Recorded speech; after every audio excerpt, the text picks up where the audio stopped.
As you can see, I have a box and I have a truck with some compost in it.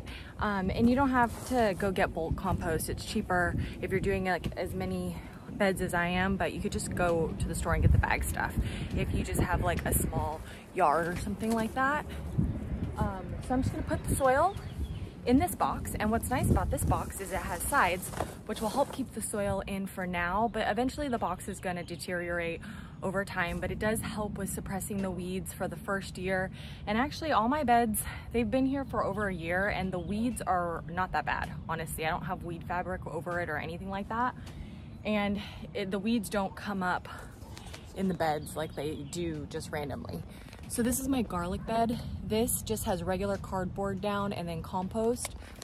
And then I just planted the garlic directly in there. So this is the exact same concept. I'm just making a new little row. And this is a lot easier because this box is already kind of like in the shape of a bed. And it even has sides, which is nice. So if you can find a box that doesn't have like ink and stuff on it, take off any kind of plastic with like glue. I'm gonna leave a couple of the staples in because it's nice to have like the sides for right now, but eventually it's just gonna flatten out once it like rains and gets wet and that sort of thing. But this is what I would have done from the very start over in that area.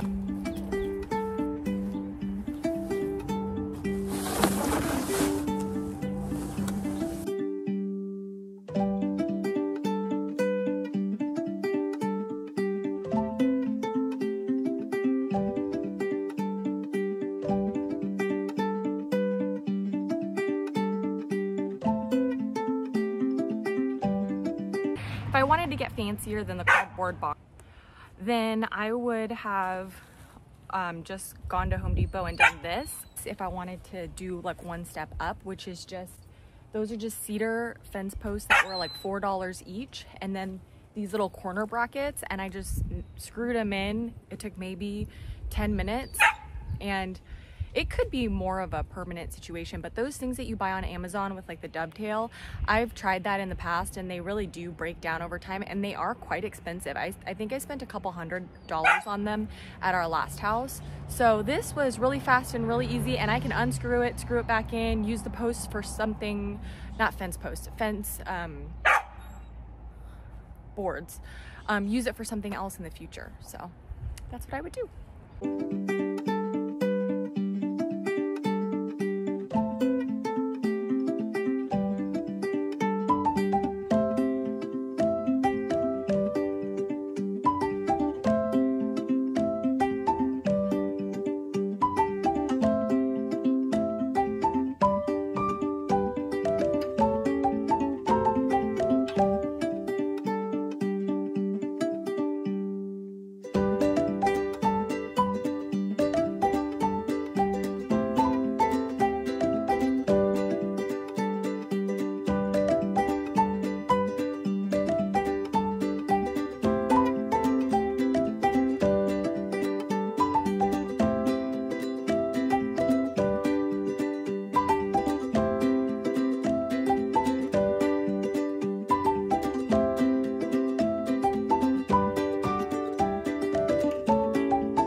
There. So I wanted to talk about some budget gardening tips that I've learned since I've moved to this property as a newer gardener.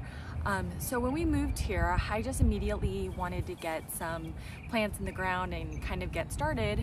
And I was just so excited to start gardening, and I purchased these raised beds back here, which I think are beautiful and I really do love them.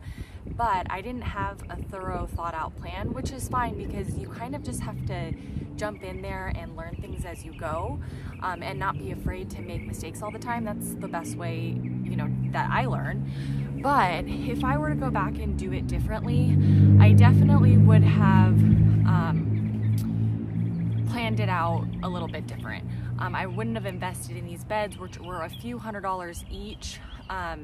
They were raised, which I heard was nice because you don't have to bend over and harvest things and whatnot, and I thought I was making a really good investment at the time. But now that I've been gardening for a couple of years, I probably would have tested out the layout, like exactly what I wanted in this area before I just went in and put these in. And although I can easily move them, it would be a lot of work because we had to level these beds, we had to fill them with a ton of dirt, and then to undo them and move them and undo the dirt, that's just a lot of work that I'm not in the mood to do in the near future. So I do the no dig, no till method, and which is basically like you put cardboard down on top of whatever bare soil you have. It doesn't matter if it's rocky or not great to work with, and then you put 6 inches of compost on top and then you plant right into it. I was really skeptical about this at first, and I did a lot of research, and I read a bunch, I watched a bunch of videos before I even started doing it. But this is a really low cost way of kind of getting started, and if I could go back in time, I would have just primarily done that in the beginning to learn how to garden, because I think that it's really easy to go down the rabbit hole and watch a ton of videos and watch all of these elaborate plans that people make to make a space beautiful, and you just want to dig in there and buy a bunch of wood and assemble it yourself, or purchase a bunch of beds and make it perfect without even knowing how to grow a tomato first, which is kind of what I did back here.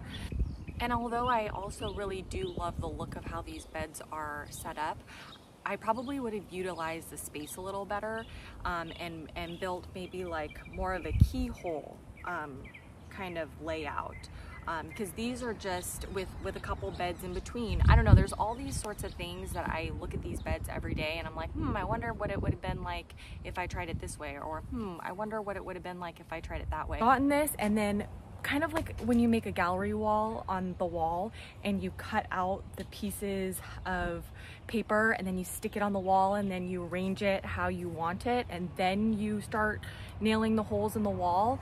That's what I would have done with the garden beds. I would have like played around with a bunch of different types of layouts, which I would think would have been really fun.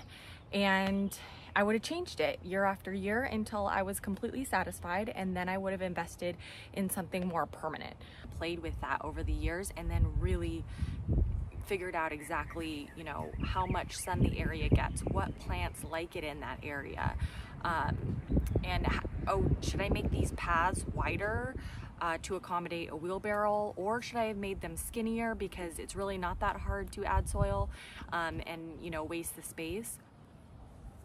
Because these beds are only 4 by 6, so I just feel like I've kind of missed out on a huge opportunity to grow a bunch of stuff in this area, and then I was having to kind of work around beds around the whole entire property, which is making things less efficient. But it's okay, I'm working with what I've got. This is the only kind of permanent structure that I placed. I'm just really glad I didn't decide to do, you know, stones or custom beds. We looked into all the things and I ended up going with what I thought was the lesser expensive option, but it still was a significant investment of money and time. I hope that this will help you in any kind of future gardening plans you have. You want to help me today? Do you want to help me make another bed?